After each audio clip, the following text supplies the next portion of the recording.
자, 시간이 빨리 지나고 있어서 요 얘기하겠습니다. 한겨레에서 오늘 보도했던 내용 중에 국방부의 직할 부대죠. 국군 심리전단이 자, 여러분 복잡하게 막 날짜 이런 거 얘기 안 하겠습니다.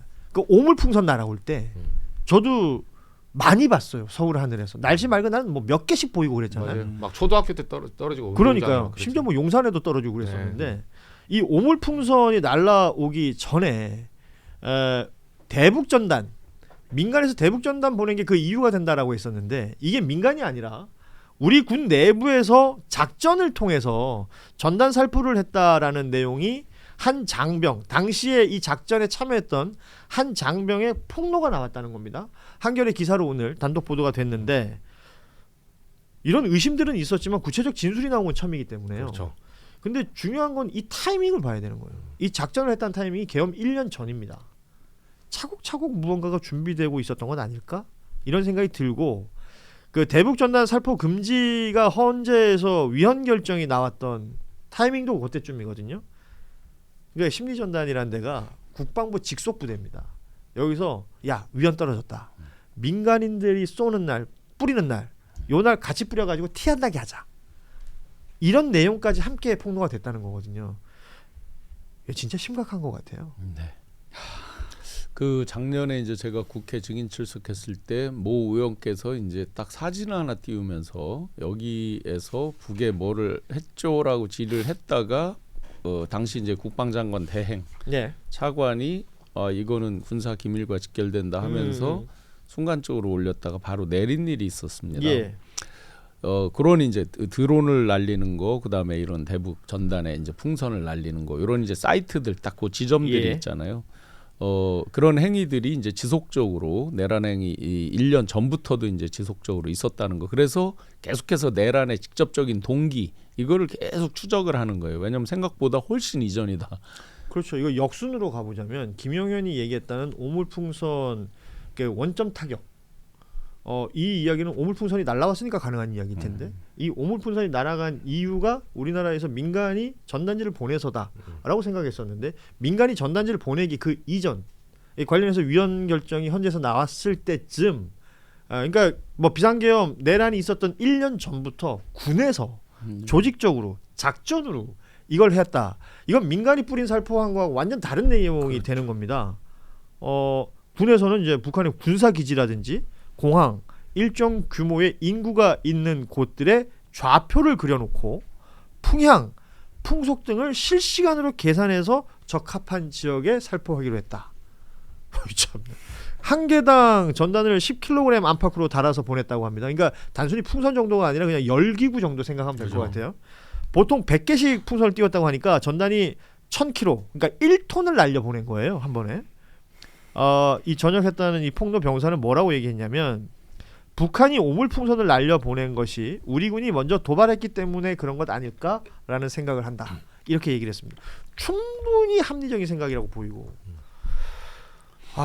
실제 이제 제가 최전방 DMZ 군생활을 할 때 심리전 부대가 저희 부대 안에 들어와 있습니다. 그런데 이제 국방부 직할로 되어 있기 때문에 통제를 받지 않아요. 거기서 어떤 일이 벌어지는지를 직접 보고를 하지 않기 때문에 지역만 같이 들어와 있고 같은 영내 출입문 이런 것만 같이 사용하지 실제로 어떤 일을 하는지 아무도 몰라요. 그렇죠. 그러니까 간절돼 있죠. 뭐를 삭제하거나 뭐 이렇게 해도 알 수가 없는 거죠. 근데 이제 저희도 그 당시 심리전이라는 건 지금 비교해 보면 완전히 그냥 원초적인 거지만 대북 방송 이런 거에서 이제 막 도발하는 내용들을 막 서로 얘기하거든요. 그 당시 이제 북에서 뭐 대머리와 노가리의 뭐 퀴즈쇼 시간이다 뭐 이런 식으로 이제 막 하고 또 저희는 저희대로 막 진짜 옛날 사람. DDD 시리즈 있을 때 아니에요? 여튼 그런 심리전이 아무것도 아닌 것 같아도 사실은 이제 그 안에 들어가는 내용물을 보면 북에서 경악할 내용들이 있는 거고 꼭 거기에 이제 돈을 달아서 보낸단 말이죠. 달러 인민폐는 아니니까 달러나 유로, 유로를 이제 북한에서 어쨌든 쓰긴 쓰니까 이제 그런 것 장마당에서 유통이 되니까. 네, 유통이 되기 때문에 북한 이 인민들이 그 주민들이 볼 때는 어쨌든 그걸 주어서 감추고 뭔가 하면서 또 보게 되는 거니까요. 나름 유효한 수단이었던 거죠. 그러니까요. 오늘 이재명 대통령도 X에 이제 그런 관련 게시글을 썼죠. 진짜 전쟁 날 뻔했다. 거 아닙니까? 그러니까 저쪽에서도 강경파가 있어서 이거 보낸 쪽 원점 타격하라라고 했다면 그게 민간이 아니라 군이었고 그럼 우리 군이 포격을 당하면 우리는 당연히 반격을 했겠죠. 아 그럼요. 그거는 이제 도발 수준이 아니라 그건 진짜 말 그대로 전면전이 될 수도 전쟁이 있었던 가는 거죠. 상황인 것인데 전쟁 날 뻔 위대한 대한 국민이 막았습니다. 계엄 명분으로 전쟁을 개시하려고 군대를 시켜 북한에 풍선까지 날려 이런 내용의 게시글을 쓰면서 저희가 지금 얘기했던 한겨레 기사를 또 링크를 하기도 했어요. 이재명 대통령이. 그러니까 이게 우리가 결국 전쟁이란 단어가 사실은 우리가 지금 뭐 직접 겪어보지 않은 세대들한테는 이게 막 와닿는 게 아니잖아요. 근데 그게 얼마나 심각한 것입니까? 근데 이렇게 사소하게 생각했던 건가? 그러니까 자신들의 계엄 명분 하나 만들려고? 아 정말 끔찍합니다. 그러면 진짜 수만의 사람이 희생당할 수밖에 없는 그런 환경을 이렇게 만들어갔다. 그것도 군의 작전으로. 윤석열은 보수도 아닌데 저는 진짜 이런 기사들 실제 볼 때마다 진짜 안타까워요. 우리나라 뭐 97 대선 앞두고 예전에 DJ 총풍 사건 이런 거 그렇죠. 보면 예. 그러니까 어떻게든 안 보이기를 만들려고 그럽니다.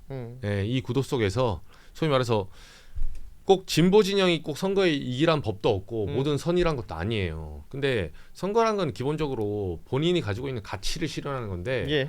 보수 정권 하면 사람들이 통상적으로는 다른 나라에서는 다 국가적 안보, 그렇죠. 전통, 가족 그래도 과거에 있던 걸 좀 예, 지켜가면서 그리고 오히려 진보 진영이 좀 급진처럼 이렇게 느껴지긴 하죠. 뭔가 사회 제도를 바꾸려고 하니까. 근데 돈 줘서 총 쏘라 해가지고 이 총 쏘는 걸 통해서 구타 유발해서 내가 맞았다 해서 또 공격하기 위해서 만들고 그리고 그 최종 목적은 사람들을 속이기 위한 거죠. 그렇죠. 자신들의 집권을 위해서.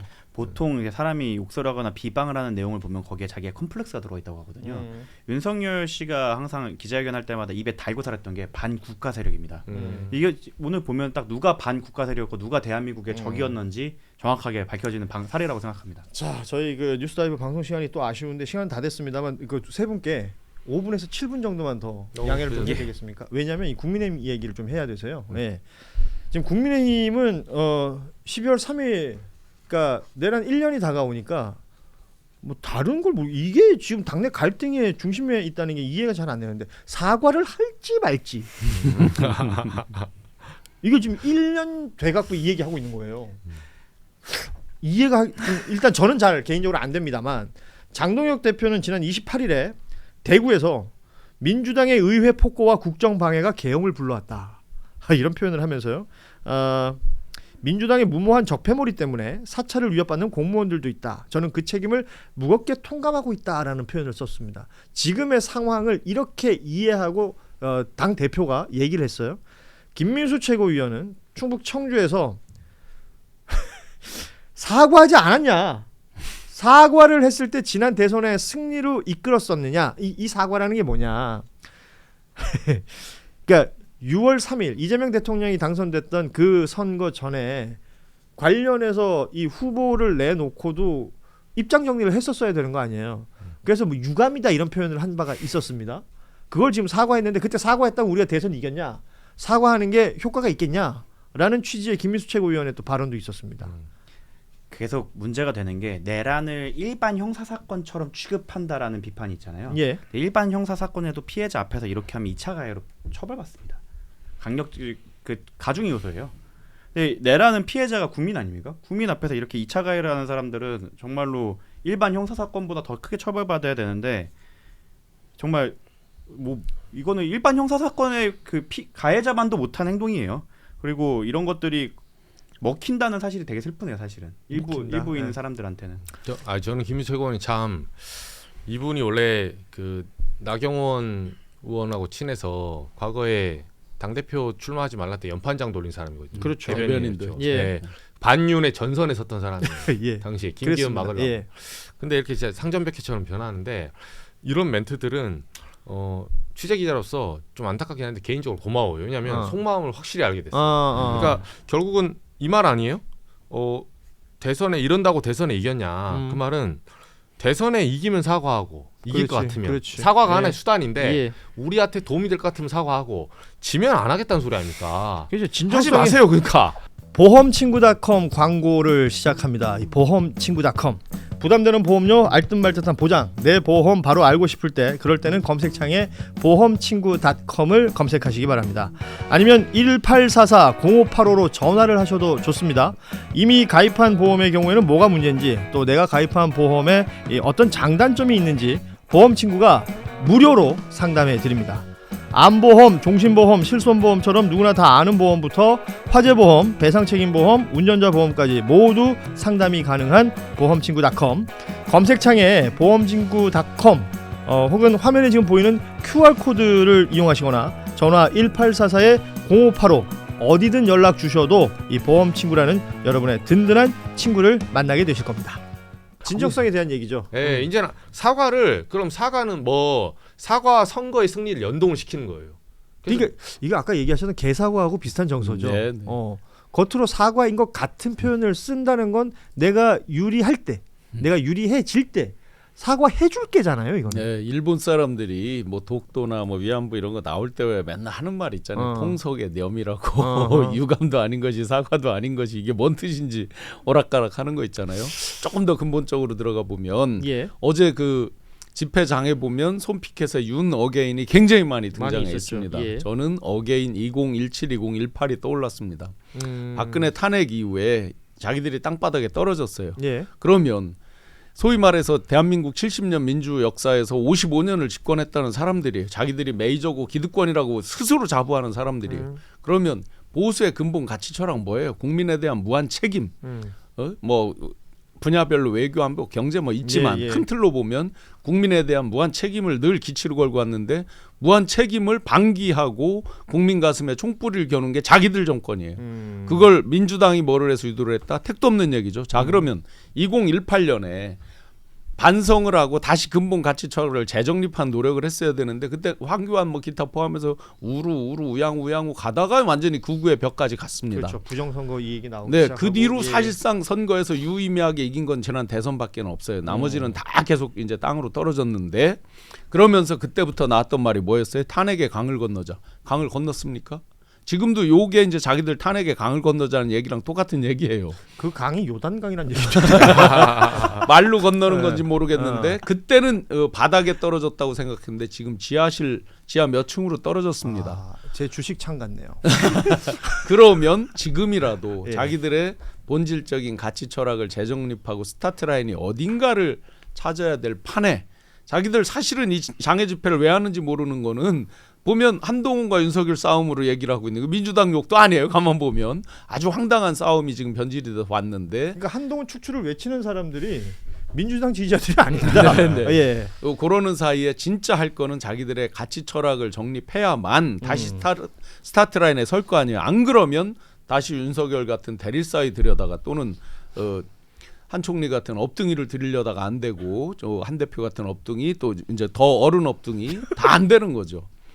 그러면 여전히 계속해서 탄핵의 강을 건너자 타령만 하다가 끝난다. 그러면 지금은 지하 한 몇 층인데 완전히 땅굴 파고 들어갑니다. 아니 이제. 지금 중앙일보가 이런 조사를 했어요. 국민의힘 107명 의원을 조사했다는데 좀 이미지 띄워주실까요? 비상계엄 사태 사과 메시지 필요 여부. 이걸 왜 조사를 했는지 모르겠는데 나는 그 내용이 너무 충격적이에요. 사과를 해야 한다가 43명. 14명은 반대, 19명 무응답. 윤석열과의 절연에 대해서도 찬성 31, 반대 26. 국민의힘이라는 정당의 모습을 여실히 보여주는 것 같아요. 저는 뭐 우리가 이렇게 조언을 해서 국민의힘의 체질 개선까지 도와줘야 되나 싶어요. 이제는 저쪽은 어차피 역사의 뒤안길로 가야 되기 때문에 거기에 엑셀을 밟고 있는 그 장동혁 대표와 김민수 최고위원이 그 신념을 바꾸지 말고 계속 쭉 엑셀을 밟아주셨으면 좋겠다. 굳건히 버티셔서 한번 끝까지 가보시죠. 그러면 아마 헌법재판소에서 만나게 될 것 같습니다. 지금 그러니까 이러다 보니까 그 한동훈 아까 저 잠시 언급했던 그 단계 게이트 당원 게시판에 한동훈 혹은 그 일가들이 당원 게시판에 뭐 이런저런 그 윤석열 비판하거나 김건희 비판하는 글을 썼다. 이 이후에 벌어지고 있는 한동훈 축출 노력. 소위 말하는 그 윤어게인 세력들이 한동훈을 진짜 극도로 싫어하는 것 같더라고요. 네. 그러니까 내부에서 얘기 들어보면 차라리 이준석을 받으면 받았지 한동훈은 안 된다. 야. 네. 이준석은 결국은 뭐 지방선거 때 지금 그 선거연대 하려고 하는 거예요. 네가 화성시장 내라, 우리 서울시장 낼게. 서로 이제 누구 내고 빅텐트 하는 거예요. 이제 그거 하려고 꼼지락꼼지락 하는 거고 예. 뻔히 보이죠. 그리고 예. 이제 총선 가면 합당할 거예요. 예. 지금 그 태클을 타려고 하는 건데 한동훈은 절대 안 된다. 그러니까요. 예, 여기에 지금 그 친한동훈계라고 알려진 김종혁 전 최고 방송 출연을 워낙 많이 하다 보니까 뭐 전한길, 뭐 신천지 등등에 대해서 비판했다는 이유로 징계하겠다. 뭐 당적은 있으니까 뭐 이런 얘기들까지 나오고 있습니다. 모르겠어요. 지금 그 소위 말하는 친한이라는 이름 붙은 사람들은 뭐 박정하 의원, 양양자 의원은 무대 위에 올라서자마자 무슨 야유가 엄청나게 쏟아지고 이런 상황들을 우리가 봐왔는데 한동훈이라는 정치인은 어떤 모습을 보일 것이냐 앞으로. 계엄에 대해서 지금 한국일보랑 인터뷰한 게 있더라고요 오늘. 한국일보도 왜 그 한동훈 대표 인터뷰를 그렇게 길게 했는지 모르겠는데 어찌 됐건 국민의힘이 사과해야 된다. 이건 보수가 사과할 일이 아니다. 막 희한한 말을 했더라고요. 그래서 거기에 대한 평가는 또 우리가 차치하고 또 얘기를 해야 되겠고 시간이 다 됐으니까 요거는 좀 재밌어서요. 배현진 대 김계리. 예, 배현진 의원이 김건희를 천박하다라는 표현을 썼단 말이에요. 그러니까 여기에 대해서 김계리는 거울이나 봐라 뭐 이런 얘기를 받았고 그랬더니 또 배현진이 한마디 더 하면서 이 두 인물들이 이렇게 뉴스의 중심에 오를 인물들인가? 저는 그 생각을 했어요. 잘하고 있습니다. 잘하고 있고 예. 저기 두 명 다 그 들어보면 자아가 굉장히 세요. 이고가 세다는 거죠. 네, 자아가 세고 둘 다 잘 보면 처음에는 약간 이제 그 중도석 색채에서 시작을 하기도 했어요. 김계리 변호사 있잖아요. 네. 처음에 예전에 게시물 보면 문바 문재인 네. 그거 막 네티즌들이 캐가지고 막 했었거든요. 예. 네, 나는 문재인 지지했다. 여기까지 넘어온 거예요. 알겠어요. 그러니까 배현진 의원을 보고 뭐 민심 바로미터다. 뭐 이런 얘기들을 하더라고요. 조금 늦은 항상 6개월 정도 늦게 움직이시죠. 그래서 배현진 의원이 저렇게 움직였다는 건 무언가 저 국민의힘 안에서도 굉장한 움직임이 있다라는 것을 의미하는 거다라고 해석하시는 분들도 있던데 예, 아무튼 그렇습니다. 배현진, 김계리 그 사진 한번 다시 띄워주세요. 웅장한 대결이네요. 예, 요 사진으로 오늘 뉴스다이브 마무리하겠습니다. 자, 오늘 뉴스가 워낙 많았습니다. 사실 뉴스가 더 있어요. 근데 시간이 지금 많이 지났기 때문에 방송 마무리해야 될 것 같은데 혹시 저 이번 주에는 이 세 분은 이렇게 뵙고 저희가 못 뵈니까 12월 3일이 이번 주에 있지 않습니까? 네. 내란 1년을 맞이하는 그 각자의 소회들이 있으실 것 같은데 한 말씀씩 하고 오늘 방송 마무리했으면 좋겠습니다. 전 뭐 정말 제가 여러 이제 별명들이 있잖아요 가면서. 그런데 이제 민주당 행사회관 의원님들이 사회를 보시면서 내란 촉발자 신용한 공익제보자 2호 왔다고 이렇게 이제 해서 뭐 그게 어떻게 보면 스트레스기도 하지만 또 뭐 한편에서 그래도 이만큼이나 진압돼서 이렇게 하니까 다행이다 하는데 롱패딩을 다시 준비해야 될지 모르겠습니다. 정말로 답답한 마음이고 대한민국의 기득권 구조가 이렇게 견고했는가, 또 그들은 어떻게 단 한치도 국민에 대한 생각이 없이 이렇게 그 기득권 방어에 급급한가 하는 모습들을 매일 보면서 어쩌면 롱패딩을 준비해야 될지 모르겠다. 그게 불과 내일 딱 추경호 기각이냐 발부냐? 예, 발부냐를 보면 어느 정도 그림이 보이겠다 싶습니다. 예, 이정주 기자님. 네, 저는 그 이 1년이 어떻게 지날지 모를 정도로 굉장히 빠르고도 느리게 지났는데요. 예. 우리의 세월은 정말 사람들은 민생에 집중하면서 경제 살리기 위해서 굉장히 빠르게 지났는데 재판과 이런 신상필벌 그리고 사필 기정은 너무 느린 것 같아요. 무엇보다 윤석열 하나의 어떤 윤석열 하나라는 사실 대통령이 있으면 안 될 자가 있어서 지금 어떤 이게 발생된 병폐가 아니라 입법, 행정, 사법까지 우리나라의 기득권의 민낯이 그대로 나왔습니다. 예. 네, 이번 사태를 단순히 사태는 벌어질 수 있거든요. 근데 그 수습이 중요한 거죠. 근데 그 수습 과정에서 특히 사법부와 그리고 입법기관의 이런 어떤 정말 지금도 윤호기에 내치고 있고 윤석열과 절연하지 못하고 이런 판단한다는 거 너무나 서글프고 우리가 서글프지만 할 건 해야죠. 예, 어차피 이렇게 환부를 연 김에 이번에 다 도려내고 새살을 돋게 그렇게 나갈 필요가 있다 생각합니다. 네. 저는 두 가지로 말씀드려요. 첫 번째 그냥 감성 F로 말씀을 드리자면 와 죽을 뻔했다. 진짜로 이제 와서 보니까 그때는 제가 객기로 가서 맞고 했겠지만 알고 보니까 이게 정말 치밀하게 계산된 거였고 오랫동안 준비됐던 거였는데 이렇게 막혀진 게 정말 다행이었고 안 됐으면 저희 모두 같은 곳에 있을 수도 있었겠다라는 생각을 하고 제가 9년 전에 쓴 글이 있더라고요. 20대의 정구승이 그 100여 년의 싸워온 적폐를 해소하는 것이 쉬웠다면 쌓이지도 않았을 것이다. 비록 정세가 암울하게 돌아가기도 하지만 지금처럼 다름에 섞여있던 그들이 가면을 벗고 그래서 선악 구분이 확실한 때도 없다. 국민들이 그들의 가면 뒤에 숨겨왔던 추악한 민낯을 인지하고 기억한다면 희망의 꼭 촛불은 꺼지지 않고 훗날 횃불이 될 것이다 라고 9년 전에 썼는데 9년 전에 혹시 중2였어요? 그때 아마 쓴 것 같은데요. 네?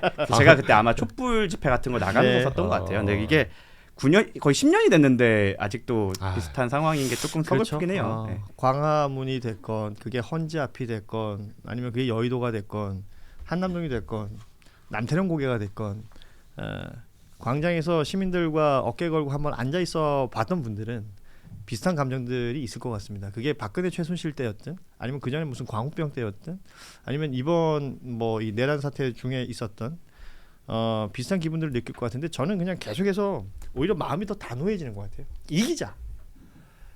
이렇게 해가지고 좀 한번 이겨보자 우리도. 그 생각이 저는 강하게 듭니다. 아까 말씀하셨지만 뭐 환부를 연 김에 제대로 정리해야 된다라는 얘기하셨는데 그래요. 그 과정이 조금 뭐 삐그덕거리고 좀 시간이 걸릴 수도 있고 불필요한 뭐 잡음들이 생길 수도 있겠으나 이기는 방향으로 갔으면 좋겠다라는 생각을 하면서 오늘 방송은 마무리하도록 하겠습니다. 자, 뉴스다이브 월요일에 함께했고요. 우리 신용환 부위원장, 이정주 기자, 정구승 변호사와 함께 인사드립니다. 내일 오후 3시 30분에 뵙겠습니다. 고맙습니다. 감사합니다. 보험친구닷컴 광고를 시작합니다. 이 보험친구닷컴 부담되는 보험료 알듯말듯한 보장 내 보험 바로 알고 싶을 때 그럴 때는 검색창에 보험친구닷컴을 검색하시기 바랍니다. 아니면 1844-0585로 전화를 하셔도 좋습니다. 이미 가입한 보험의 경우에는 뭐가 문제인지 또 내가 가입한 보험에 어떤 장단점이 있는지 보험친구가 무료로 상담해 드립니다. 암보험, 종신보험, 실손보험처럼 누구나 다 아는 보험부터 화재보험, 배상책임보험, 운전자보험까지 모두 상담이 가능한 보험친구닷컴 검색창에 보험친구닷컴 혹은 화면에 지금 보이는 QR코드를 이용하시거나 전화 1844-0585 어디든 연락 주셔도 이 보험친구라는 여러분의 든든한 친구를 만나게 되실 겁니다.